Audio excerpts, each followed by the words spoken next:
যুগলকিশোর পঞ্চায়েতের নতুন উপপ্রধান হিসেবে আপনি কি বলবেন আজকে এই রাস্তার কাজের ব্যাপারে? আচ্ছা, এই ব্যাপারে বলার বিষয় হচ্ছে, দীর্ঘদিন ধরে এই রাস্তাটার অবস্থা খুবই শোচনীয়।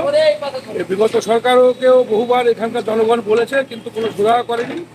আমরা কথা দিয়েছিলাম সরকার পরিবর্তন হলে আমরা 2 মাসের ভিতর রাস্তাটা তৈরি করে দেখাবো। তার 1.5 মাস হতে না হতে আমরা কাজ শুরু করে দিয়েছি। এটাই পরিবর্তনের সরকার, এটাই মানুষ চাইবে যে এই উন্নয়নের সরকারই দীর্ঘদিন এইখানে সরকারই থাকুক। আপনাদের বিগত কিন্তু জানেন যে পরিবর্তন হয়েছে পশ্চিমবঙ্গে, তার সাথে আমাদের ডাবল ইঞ্জিন সরকার। বিগত আজ 40 বছর ধরে সবাই দেখতে পেয়েছে, জনগণ, বাচ্চারা, এখানে অ্যাক্সিডেন্ট হয়েছে, অনেক কিছু হয়েছে, কিন্তু এদের চোখে কোনোদিন নজর পড়েনি।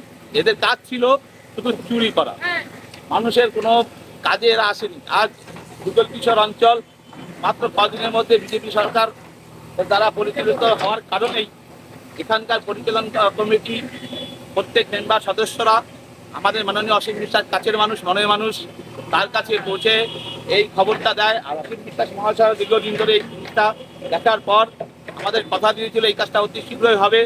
গত সপ্তাহে এটা আপনাদের পর্যবেক্ষণ করে গেছে মাননীয় অসীম বিশ্বাস মহাশয়।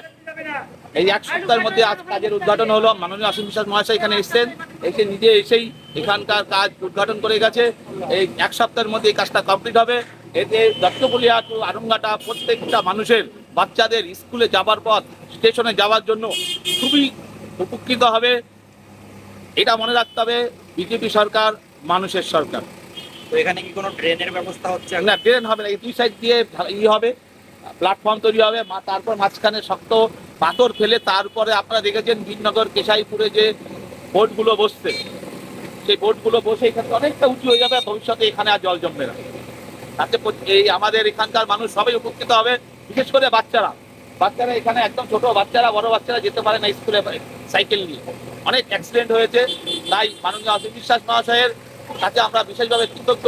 উনি অতি শীঘ্রই আমাদের কথাটা মেনে আজ এই রাস্তাটার উপরে প্রিয়রিটি দিল। এই জন্য যুগলবাসী, আনন্দবাসীর থেকে ওনাকে অসংখ্য অসংখ্য ধন্যবাদ।